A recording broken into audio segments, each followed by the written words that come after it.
Yeah, without any further ado, we're going to go ahead and start getting into this. My dear Wormwood, even under Slubglob, that's a demon that Lewis has made up here. He's got a few throughout these letters.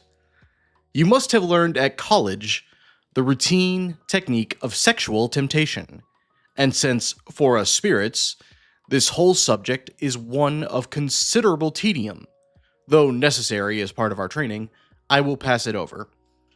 I like the implication that even in hell, there's such a thing as college. If ever there was a place for it, that would, of course, be it.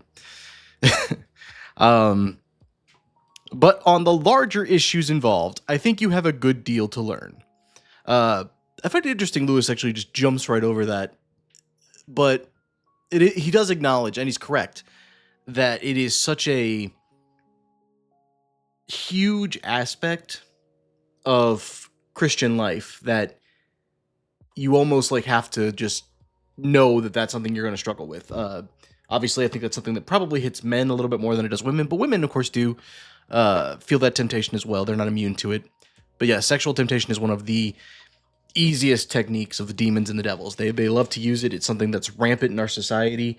Virtually any show or anything you watch now, game, has some aspect of that plugged into it, which, I mean, that's not even the same thing as just attractiveness. Attractiveness is one thing, and that does cause a form of vanity, but that's different than something that is deliberately desired to spark sexual interest, which many things in our society today do have, because that's, again, just one of Satan's favorite tools. It's one of his big go-tos. And if you want to have a really interesting day, just try to keep them in a notepad, the number of things you see just in your daily life that could, that are meant to inspire a form of desire. And there will probably be a lot more than you would think. Even just ads that you don't think of at all. That, when you log into a website and you see it in the corner and you don't actually focus on it, it's still there, and it's still something that your brain is picking up on, and that's slowly poisoning and corrupting the soul. It's very good at that. Sorry, I have some coffee here on the side. All right. The enemy, mind, again, this is from the point of view of demons, so that means God. The enemy's demands on humans takes the form of a dilemma. Either complete abstinence or unmitigated monogamy. Basically saying that God calls us to either be abstinent or solely with our partner. Ever since our father, meaning Satan, first great victory, we have rendered the former very difficult to them. And how often do we hear that today, that people say abstinence is just not sustainable? It is. It's hard. It's absolutely hard. It's very difficult, but it's absolutely sustainable. There has never been a point where on somebody's medical, diagnosis of their autopsy, it says failure to pleasure themselves. That's never happened. The latter, for the last few centuries, we have been closing up as a way of escape. We have done this through the poets and the novelists by persuading humans that a curious and usually short-lived experience, which they call being in love, is the only respectable ground for marriage. That marriage can and ought to render this exciting permanent. And that a marriage which does not do so is no longer binding. This idea is our parody of an idea that came from the enemy. Now, we're going to pause just for a quick second there, because that is such a huge, fundamental thing that, sorry, my music stopped. That is such a huge, fundamental thing that we just do not tackle today. And it's vitally important. Being in love is not the same as choosing love. And I separate those two, not to belittle love, that infatuation, that excitement. That's a wonderful thing. It's huge and it's exciting. But you can also fall in and out of love 5 times a week without, even a strain on the conscience. Being in love does not make a marriage. Loving somebody makes a marriage. Love is a choice. In love doesn't have to deal with frustrations and the problems that come up with life. When you're in love, it's a fantasy. It's a beautiful, lovely, nice idea, and oh, it would be so wonderful being with this person. In love doesn't have to deal with things that make you want to also strangle the person that you love. I've kind of joked before that if you've never kind of wanted to slap the person you're with, have you ever really loved them? And this is something that unfortunately strikes people who get married while they're in love. Then the first time that there's a challenge and the in love starts to fade away, they have to decide if they want to love that person.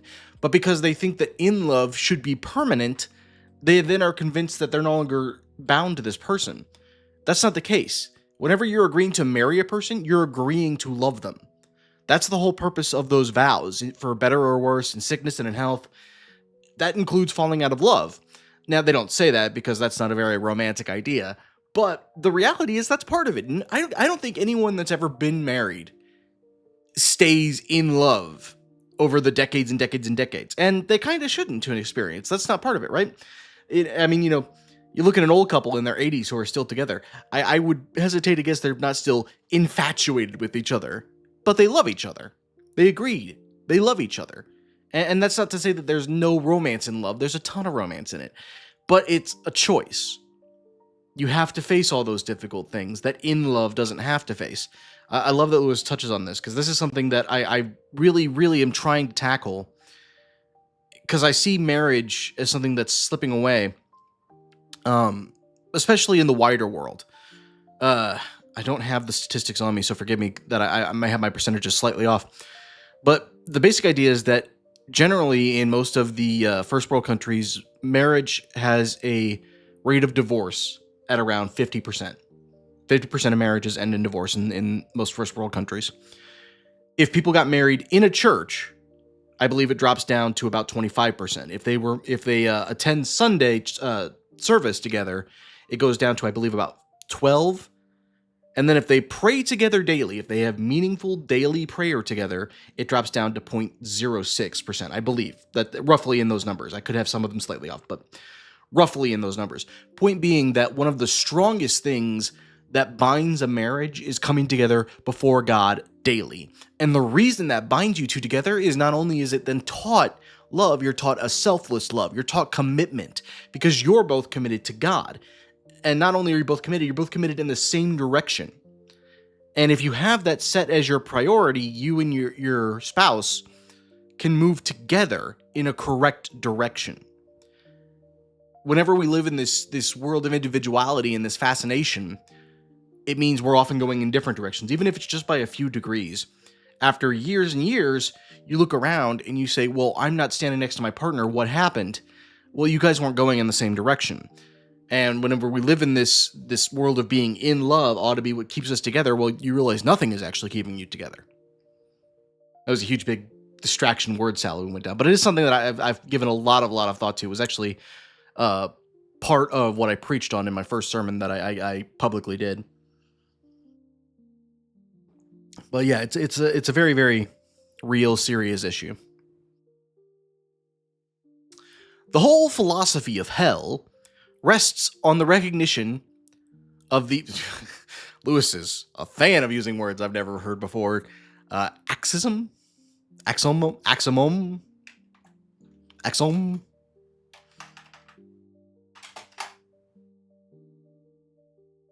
A statement or proposition which be regarded as true. Okay, so something that's just like proposed to be true based on its own standards. So, the whole philosophy on hell rests on the recognition of the statement that one thing is not another thing. Specifically, that one self is not another self.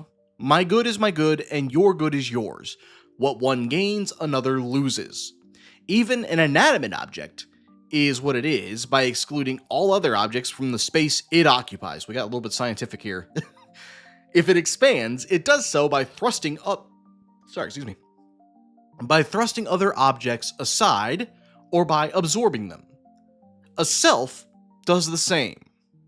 With beasts, the absorption takes the form of eating. For us, it means sucking the will and freedom out of a weaker self into the stronger. To be means to be in competition. This is a little bit of a long-winded statement here he's giving, but what he's ultimately saying is that the spirit is always going to be at war with the flesh. There's a parable from the Native Americans, which I kind of like, that is similar to what he's saying here. And the parable essentially states that within every person there are two wolves, a black wolf and a white wolf. And the black wolf is everything dark, selfish, mean, angry, everything that is pitiable, everything that is horrible. And the white wolf is love, acceptance, understanding, everything that is good and lovely. These two wolves are constantly fighting with each other, and the one that you win is the one you feed.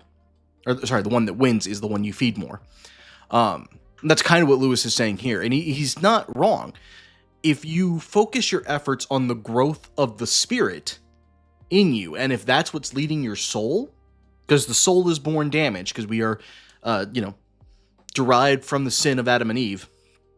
If your spirit is what is focusing on the healing of your soul, then that fleshly focused part of you diminishes. They can't exist in tandem with one another. They can't both grow. One will oversee the other. You will either become more earthly or you will become more holy. And the goal of those who choose to follow Christ is to become more holy. Now, again, that's not to say we're going to be perfect. That doesn't get into the grace of the whole thing. That's a whole other side conversation. But point being that one has to diminish so that the other can grow. And one will diminish and the other will grow. They won't both diminish and they won't both grow. They are opposite ends of the spectrum with each other. It's kind of this dance of the spirit, if you want to put it in that way. Now, the enemy, God's philosophy, is nothing more nor less than one continued attempt to evade this very obvious truth. He aims at a contradiction. Things are to be many, yet somehow also one. I kind of like this, because this isn't necessarily what he's getting into, but I like when people look at the Bible purely academically and say, oh, well, it has tons of contradictions in it. It's like, you clearly don't understand what it's saying. But yeah, this is something that kind of speaks to the idea that demons don't have any heavenly insight. They have nothing in them that has any sort of discernment, is purely all this way. They once did. Years and years and years ago when they were angels, they had it. But now that they've fallen away from it, they no longer have it. Satan cannot see the world in the way that he did when he was Lucifer. Obviously, he is still, has that name, but when he was the angel Lucifer, I should say.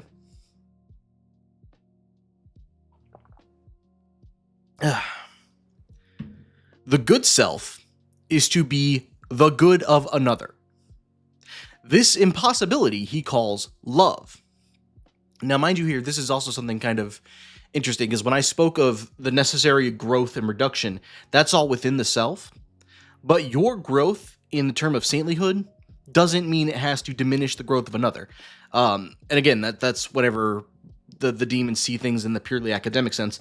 They don't understand how your growth spiritually and your focus on God can influence those around you. And you'll see this even in your friend groups. If you hang out with people that are, worldly, sinful, that, belittle God, it can affect you. Or if you hold firm to your conviction, sometimes it will convict them. I have had this happen in a couple friend groups of my own, where people were not necessarily very spiritually focused.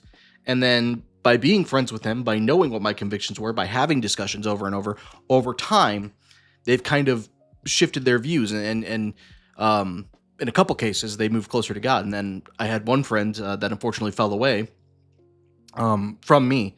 And I'm not saying that I orchestrated his spirituality. That's not, it's a totally individualistic thing. But because he fell back into the world's ways and he fell back in with worldly people, he fell very, very far away from God. And I believe he is currently very far away from God. I still pray for him, hope that, goes right in his life. But he definitely doesn't follow him, at last I had heard anyway. This impossibility he calls love. And this same monotonous placenta, is that right? Placenta? That's a weird word. Lewis, you are making me use the Google a lot today. Okay, so this same monotonous cure-all can be detected under all he does, and even under all he is or claims to be. Thus thus he is not, content, even himself, to be a sheer arithmetical, oh my gosh, this is hard to say. Arithmetical. I knew what the word was this time. I just couldn't actually clearly say it. Arithmetical unity. Mathematical, if you want to just put it that way. To be a sheer mathematical unity. He claims to be three as well as one, in order that this nonsense about love may find a foothold in his own nature. At the other end of the scale, he introduces into matter that obscene invention, the organism, in which parts are perverted for their natural destiny of competition and made to cooperate. And this is also something that's kind of important. Whenever people talk about nature, whenever they talk about what is natural, what is normal, they're speaking of the earthly nature, right? The fleshly nature, the fallen nature. But your spiritual nature is so often contrary to that. If you are living a Christian life, if you are truly living a Christian example, you will be thought insane by the world because what you do makes no sense to them because your flesh isn't what's leading your life. Whereas the flesh is almost all they have.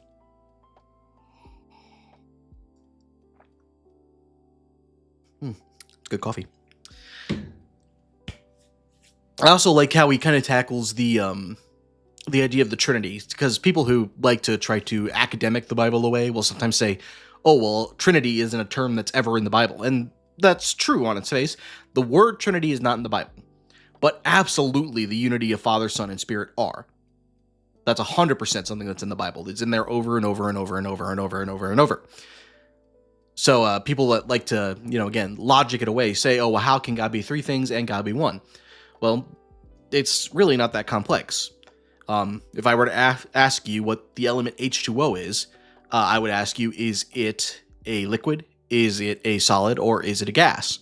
Well, it can be any one of the three, actually, and it is actually almost always all three, I believe. I guess it would always be all three. I can't think of any point when there's not some form of vapor on the Earth, but there's always water, there's always vapor, and there's always steam. All three things are water. It's just water in different forms. Likewise, there is always God the Father, God Jesus, and God as the Spirit. Two of them reside in heaven. One was given to man after the day of Pentecost. So yeah, people think it's a contradiction. It's not. It's not that God split his powers. It's not that one is and one isn't. And it's not that, oh, well, this makes it a lie. They all three are God. The Godhood. His real motive for fixing on sex as a method of reproduction amongst humans is only too apparent from the use he has made of it. Sex might have been, from our point of view, quite innocent. It might have merely been one more mode in which a stronger self preyed upon a weaker, as it is indeed among the spiders where the bride concludes her nuptials by eating her groom. But in the humans, the enemy has gratuitously associated affection between the parties with sexual desire, something which even our modern day culture tries to deny in places.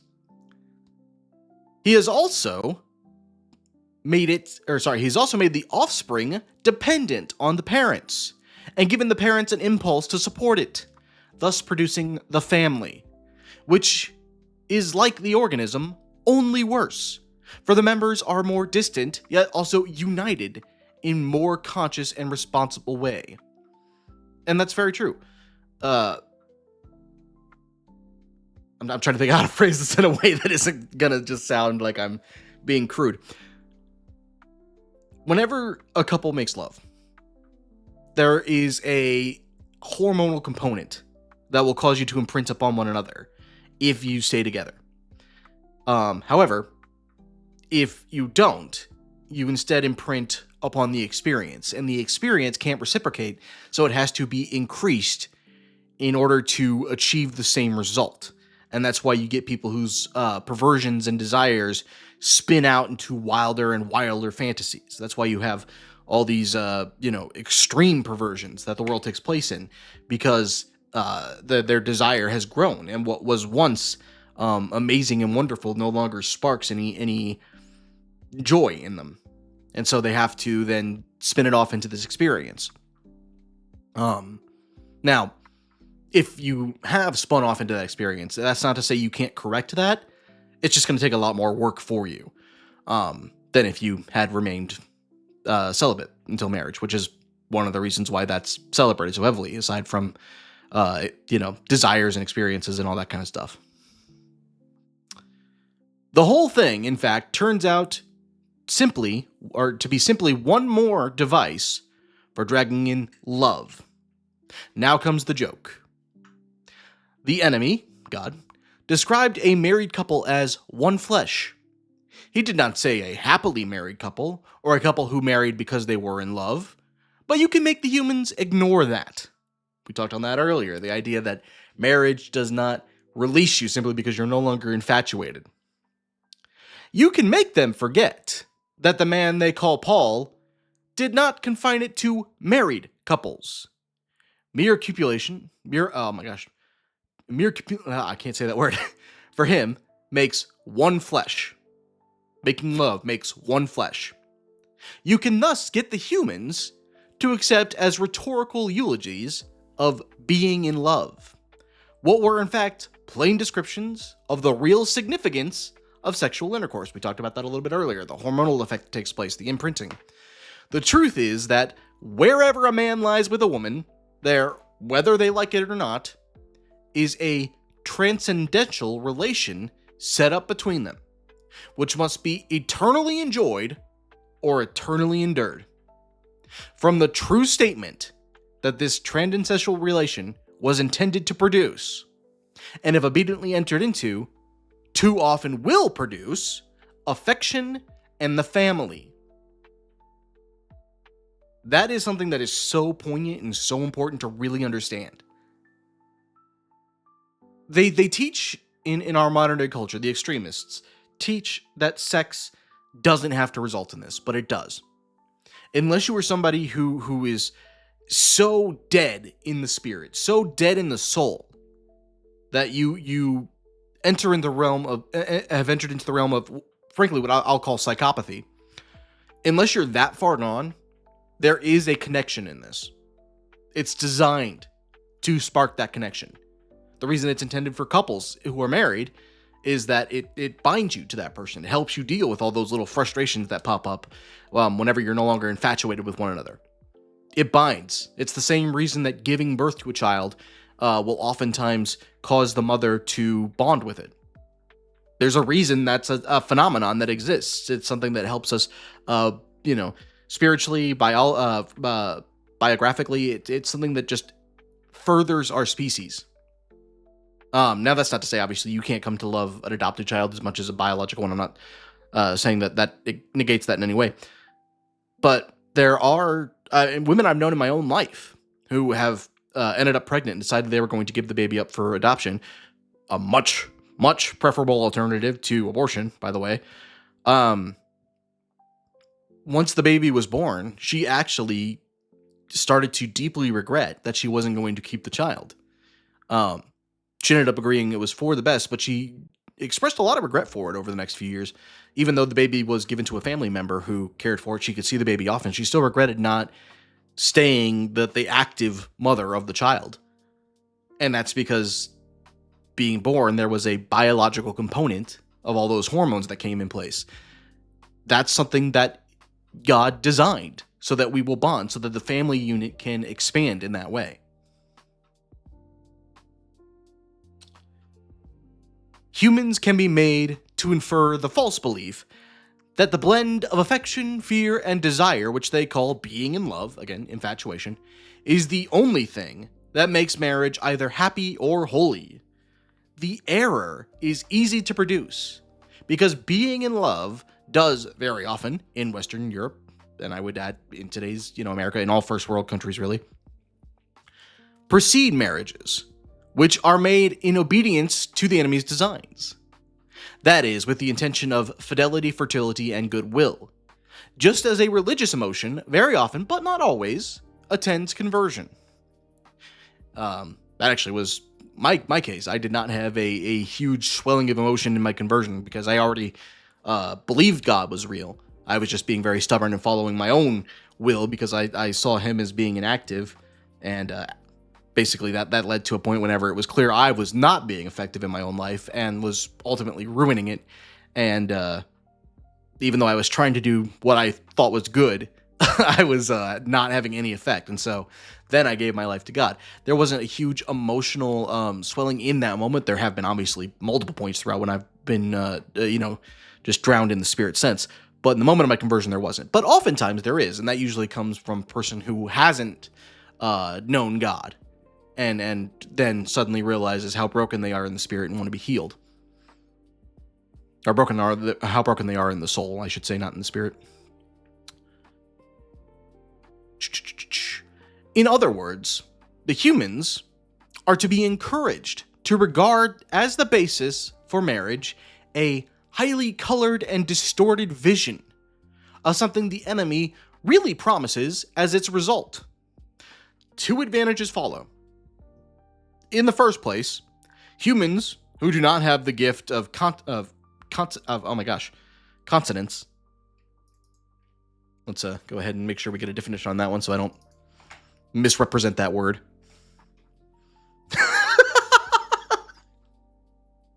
I think the definition has changed lately. Yeah, I'm pretty sure Lewis means the second definition here. Oh, sorry, you guys can't see it. The definition has changed. The first definition that comes up is the ability to control the bowels and bladder. I'm pretty sure Lewis means the second one, which is self-restraint, especially in regards to sex. I can't say for certain this doesn't relate to the first one, but I think we could assume based on context. Sorry, that was just really funny that popped up. You guys see my absolutely stupid sense of humor here.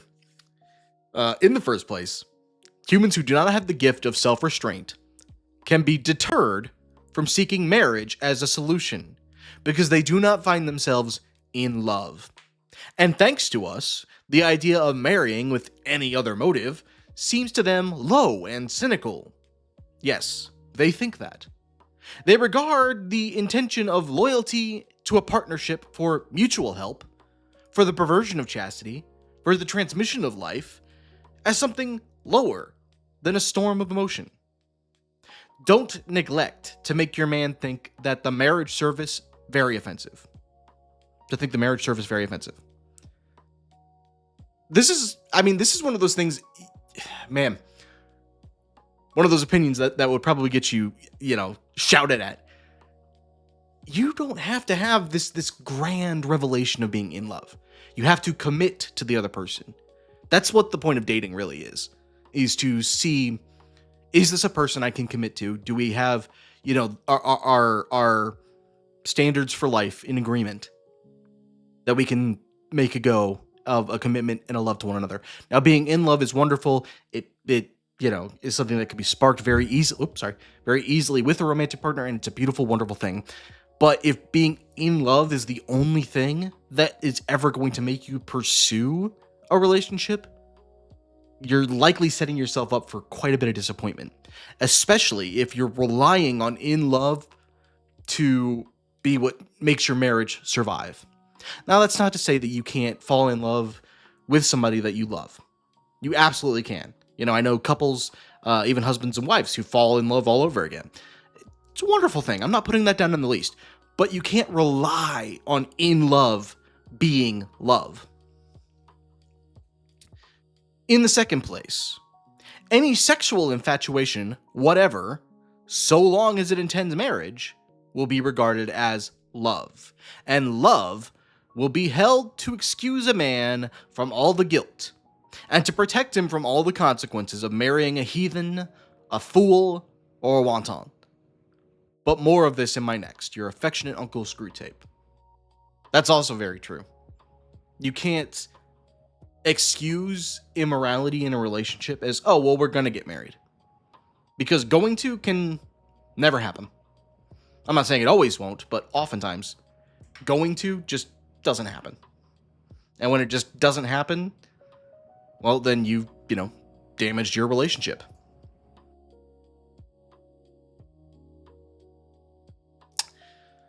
Letter 19. My dear Wormwood, I have been thinking very hard about the question in your last letter. If, as I have clearly shown, all selves are by their very nature in competition, and therefore the enemy's idea of love is a contradiction in terms, what becomes of my reiterated warning that he really loves the human vermin, and that really desires their freedom and continued existence? I hope, my dear boy, you have not shown my letters to anyone. Not that it matters, of course. Anyone would see that the acceptance of hearsay into which I have fallen is purely accidental. By the way, I hope you understood too, that some apparently uncomplimentary references to Slubglob are purely jocular. I really have the highest respect for him. And of course, some things I said about not shielding you from the authorities were not seriously meant. We can see here Screwtape is rapidly calling back on his words, likely because in some regard, Wormwood has seen some offense here. You can trust me to look after your interests, but do keep everything under lock and key. And we're going to pause there real quick because I need to refill my coffee.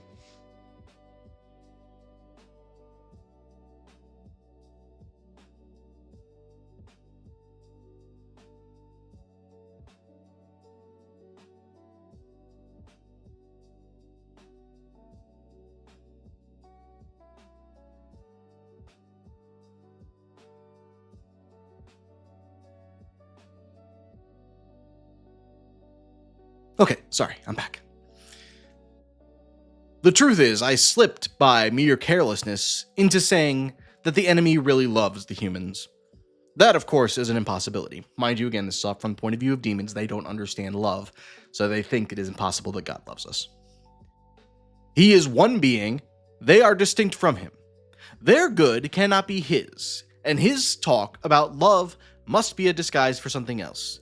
He must have some real motive for creating them and taking so much trouble about them. The reason one comes to talk as if he really had this impossible love is our utter failure to find out that real motive. What does he stand out to make of them? That is an insolvable question. I do not see that it can do any harm to tell you that this very problem was a chief cause of our father's quarrel with the enemy. When the creation of man was first mooted, and when, even at that stage, the enemy freely confessed that he foresaw a certain episode about a cross, I presume this is during the talk of the serpent in the garden. It could be referring to a hypothetical conversation before the creation of man. The enemy gave no reply except to produce this cock and bull story about disinterested love, which he has been circulating ever since. Mind you, again, this is all the way that demons see God's love for us, because they don't actually have love that isn't a selfish and angry and pitiable love. In fact, I wouldn't describe them to have anything I would actually define as love. It's all id, lust, and self-interest. This our father naturally could not accept. He implored the enemy to lay his cards on the table and gave him every opportunity. He had admitted that he felt real anxious to know the secret. The enemy replied, "I wish with all my heart that you did." It was, I imagine, at this stage in the interview that our father's disgust at such an unprovoked lack of confidence caused him to remove himself an infinite distance from the presence with such suddenness, which has given rise to the ridiculous enemy story that he was forcibly thrown out of heaven. Mind you, this is the way that Satan would, of course, pitch his story to his demons, and likely the other angels who fell with him. And it's also something that's important to understand. Angels are warriors and servants of God. They are not children in the way that humans are. They don't have the gifts that we have been given. And I think to a level that frustrates the living heck out of Satan. I think that drives him crazy. He sees us as being given, God's grace and love and understanding that the angels don't get whenever we are, to Satan, inferior. Because he doesn't understand that children was God's design. That everything he created was for us. I've had this discussion with some people about the vastness of the universe and the importance of Earth within it, and people say, well, doesn't that sound so selfish? And it does seem that way, but only if you're looking at it the way that we see it. If you could see it the way God sees it, God, before there was anything, before there was a universe, before there was life and this existence that we have, he said to himself, okay, I'm going to create these children and I want them to choose me, so I'm going to give them a home. I'm going to give them a home in which I have, the vast explorations of space to paint and to have things and to make things. And I'm going to create, the most beautiful night sky for them. And then I'm going to create for them this perfect little planet that has everything they need on it. And that's where they're going to live. From that point of view, it doesn't seem at all insane that God would do that, because that's who God is. God doesn't create things on the fly, or God doesn't create just enough. He creates wonderfully and expansively, and just creation is a piece of who God is. He loves to create. It's a piece of him. Got off on a little tangent there. Surprise, I do that quite a lot. Since then, we have begun to see why our oppressor is so secretive. His throne depends on the secret. Members of his faction have frequently admitted that if ever we came to understand what he means by love, the war would be over and we should re-enter heaven. Now, mind you, what people mean when they say that is that the demons really understood God's love. They would not be demons. Now, do I believe that there is a possible repentance for Satan and the demons? Is it something that could conceivably happen from God's end? I don't think so. I'm not super confident in that. There's a lot of argument there, but the repentance is only possible due to the sacrifice of Christ, which was given for man. It wasn't given for the fallen angels. So that's why I think no. The bigger picture of that is that it's impossible for the demons and for Satan to actually repent because they don't have that piece in them. So yeah, that's when people say that it's possible for them to re-enter heaven. That's kind of what they're referring to, if it was possible for them to know love. But obviously that's not. And therein lies the great task. We know that he cannot really love. Nobody can. It doesn't make sense. Again, keep in mind, this is what demons think. If we could only find out what he is really up to. Hypothesis after hypothesis has been tried, and still we can't find out. Yet we must never lose hope. More and more complicated theories, fuller and fuller collections of data, richer rewards for researchers who make up progress, more and more terrible punishments for those who fail, all this, pursued and accelerated to the very end of time, surely cannot fail to succeed. You complain that my last letter does not make it clear whether I regard being in love as a desirable state for a human or not. Sorry, coffee.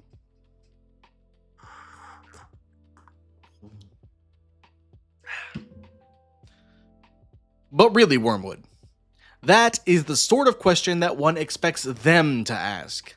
Leave them to discuss whether love, or patriotism, or celibacy, or candles on altars, or teterialism, that's another hard word to say, or education are good or bad. Can't you see there's no answer?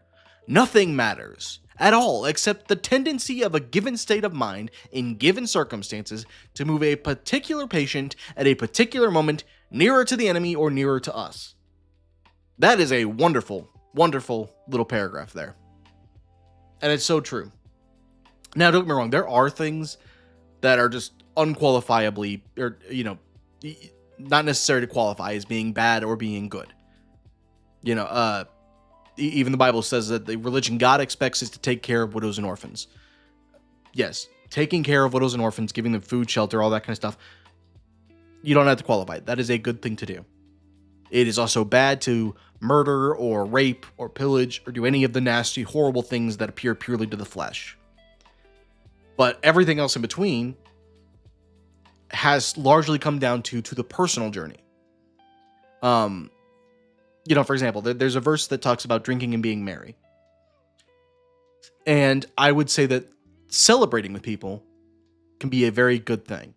But if you're a former alcoholic who's in recovery, obviously that is a very bad thing for you.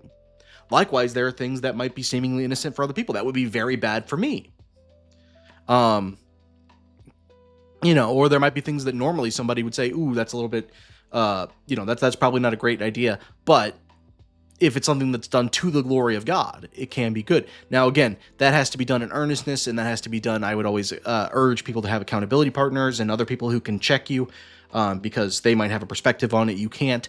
But the journey is an individualistic thing. It's meant to be. God didn't create us as a hive mind. He created us all with an individual thought process. And that's the significance of the way we were made.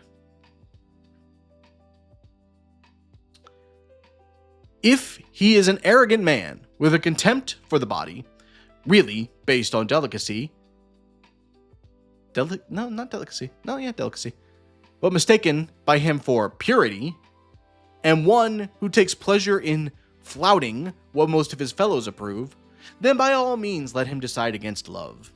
Instill into him an overwhelming... That's a new one.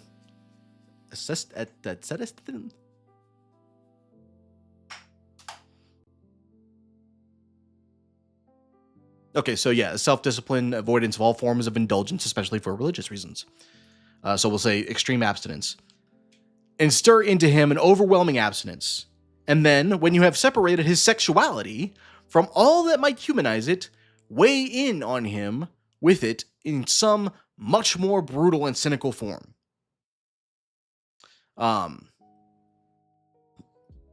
If, on the other hand, he is an emotional, gullible man, feed him on minor poets and fifth-rate novelists. I think Lewis's writer chimed in there a little bit. Of the old school, until you have made him believe that love is both irresistible and somehow intrinsically, oh my gosh, meritorious? That's it.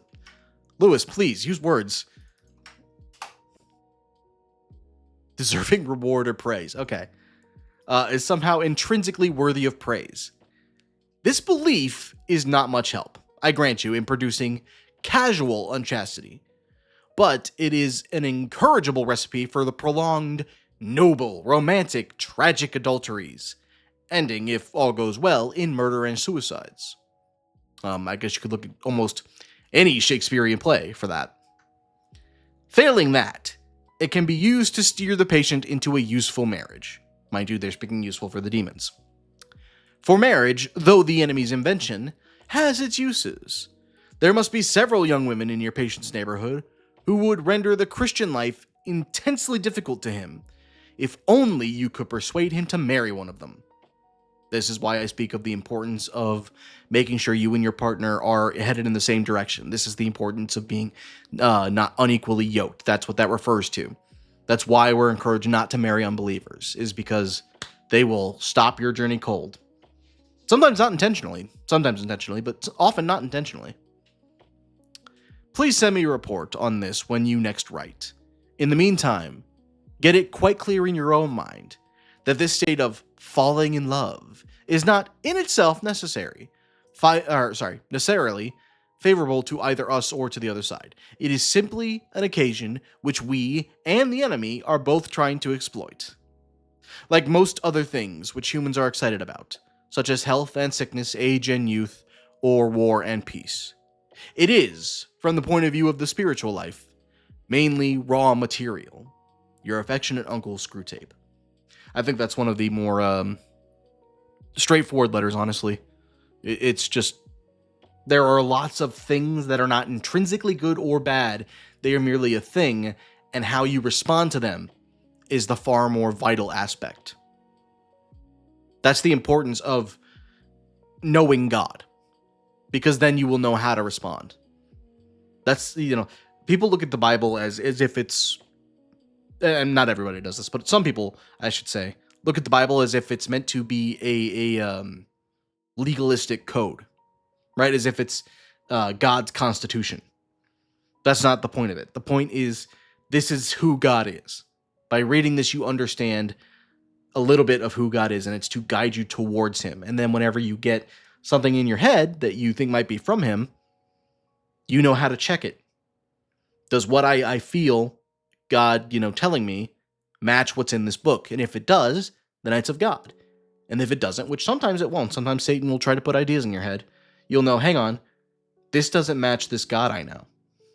That's the importance of the Bible. That's why it's so important to study it. It's not that everything ever is in the Bible. The Bible has a ton of stuff in it, and it does have a huge amount of information, and you'll get something new almost every time you go through any given chapter. But it's not a all-inclusive thing. It's essentially your field pamphlet for Christianity, if you want to think of it in that way. That's why it's so big, is that it has to cover a lot of basics. Now, again, the Bible is intentionally written in such a way that there are many, many, many, many, many pieces of information in any given passage, but that it's not going to have every individualistic thing for every individualistic person. That is the importance of the relationship with God.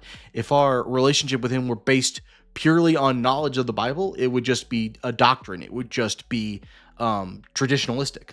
Right? That would be essentially the state that the Jews had fallen into during the turn of the Common Era. We would all be Pharisees then. Coffee.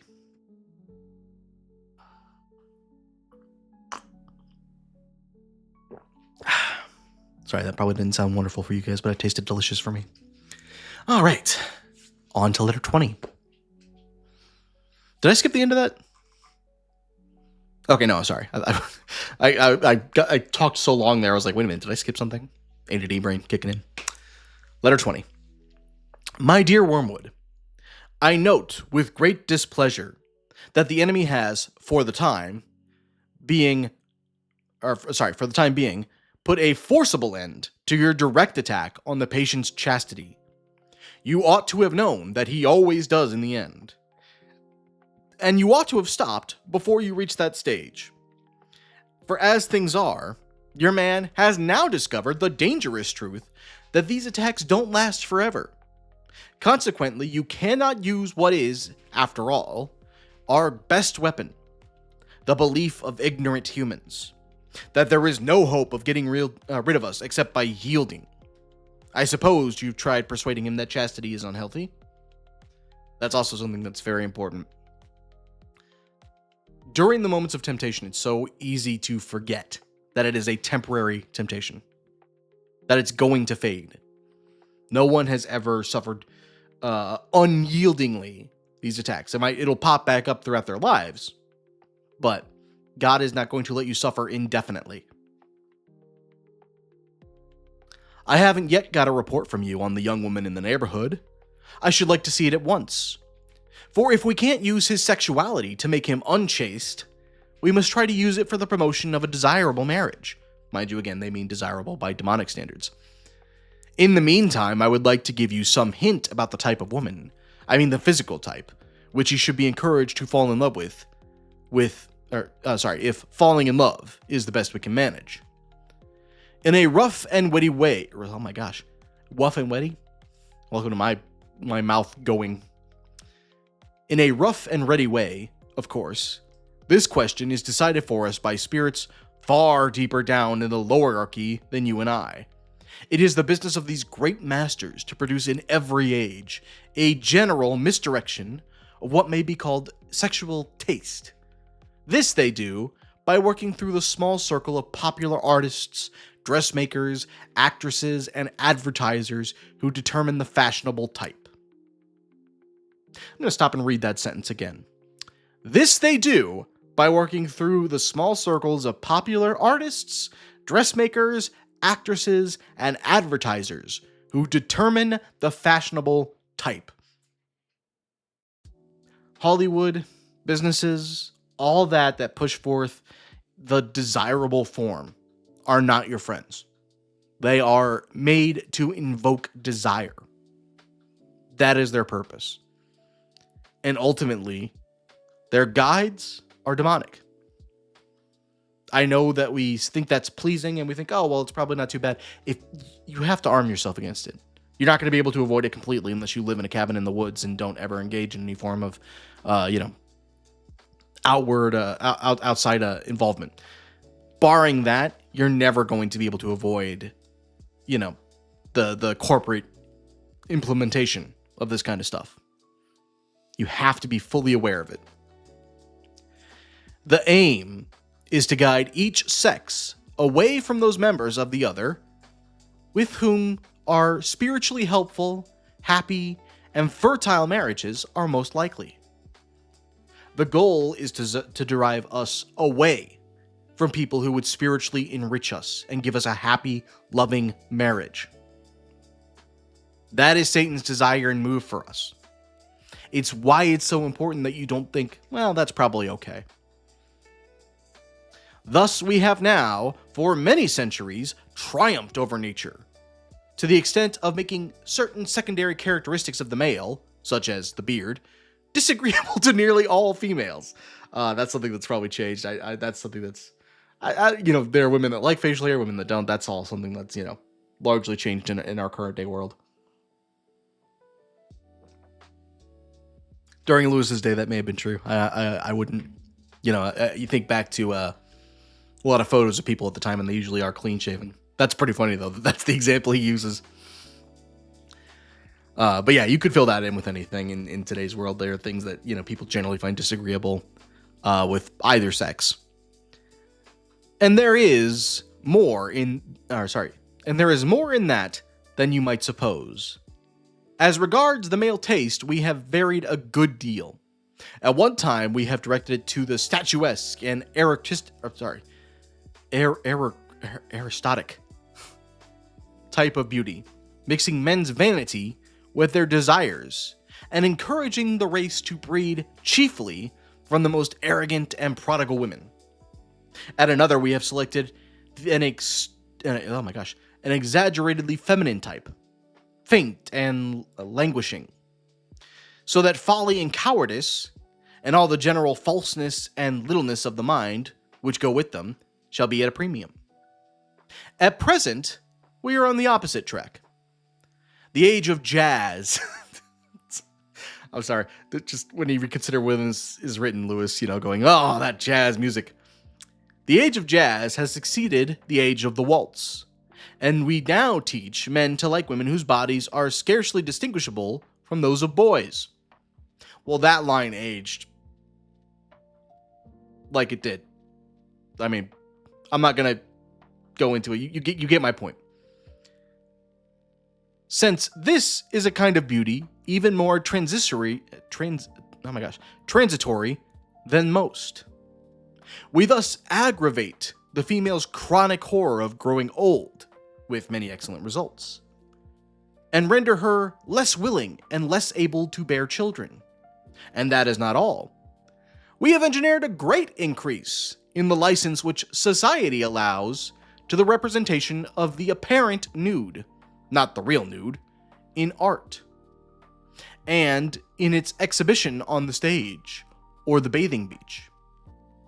It is all a fake, of course. The figures in popular art are falsely drawn.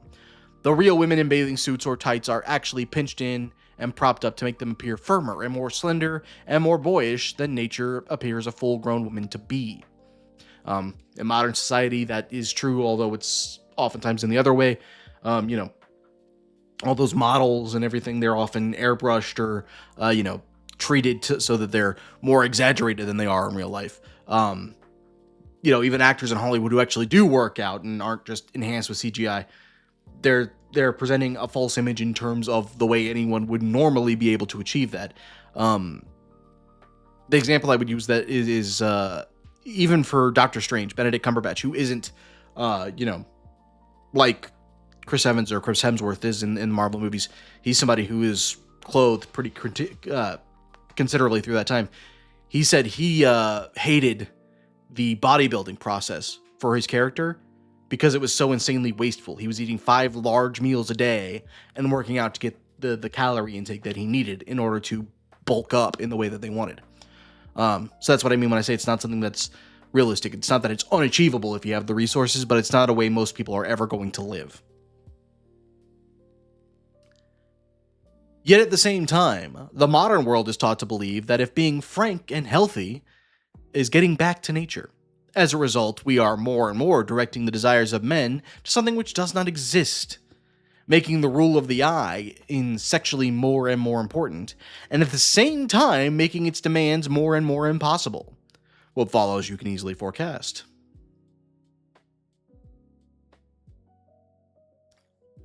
That is the general strategy of the moment.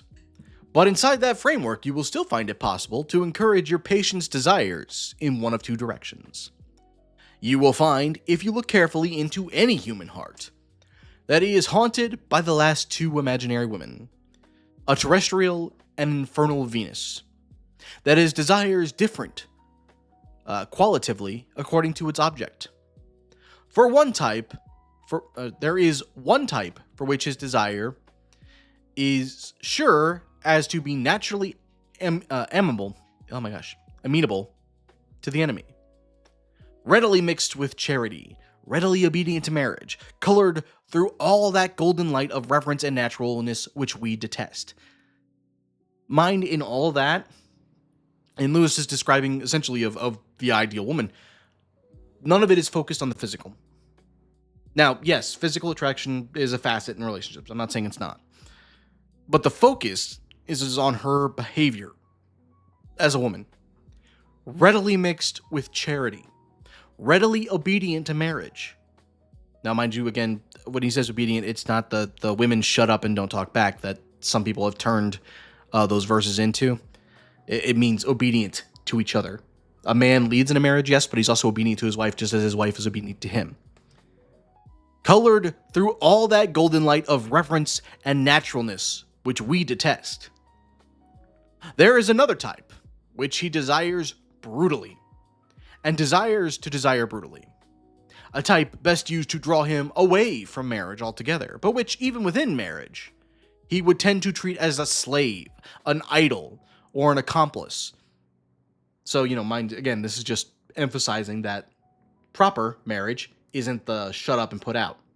Because that type of behavior would be conducive to the second relationship he's talking about here. The one which you treat as a slave, an idol, and an accomplice. His love for the first might involve what the enemy calls evil, but can only accidentally. The man would wish that she was not someone else's wife. Covetousness. And be sorry that he could not love her lawfully. But in the second type, the felt evil is what he wants. It is that tang in the flavor which he is after. It is the face. It is the visible animality, or sulkiness, or craft, or cruelty, which he likes, and in the body. Something quite different from what he ordinarily calls beauty. Something he may even, in a sane hour, describe as ugliness, but which by our art can be made to play on the raw nerve of his private obsession. The real use of the infernal Venus is, no doubt, as prostitute or mistress. But if your man is a Christian, if he has been well trained in nonsense about irresistible and all-excusing love, he could often be induced to marry her. And that is well worth bringing about. You will have failed as regards to fornication and solitary vice. But there are other and more indirect methods of using a man's sexuality to be his undoing. And by the way, they are not only efficient, but delightful. The unhappiness produced is of a very lasting and exquisite kind. Your affectionate Uncle Screwtape. That's one of those statements that's, I think, pretty self-explanatory. That go-to desire sparks nothing. It's just something that creates this permanent unhappiness that you can't even name because you have to delve so inwardly to realize what is actually wrong in those moments. But hey, we've been going for a little bit over an hour there, so I think that's probably a decent place to stop. Hope you guys got, a little bit something out of this. If you did, please go ahead and comment, let me know. So yeah, that will do all for now, and I will see you guys next time.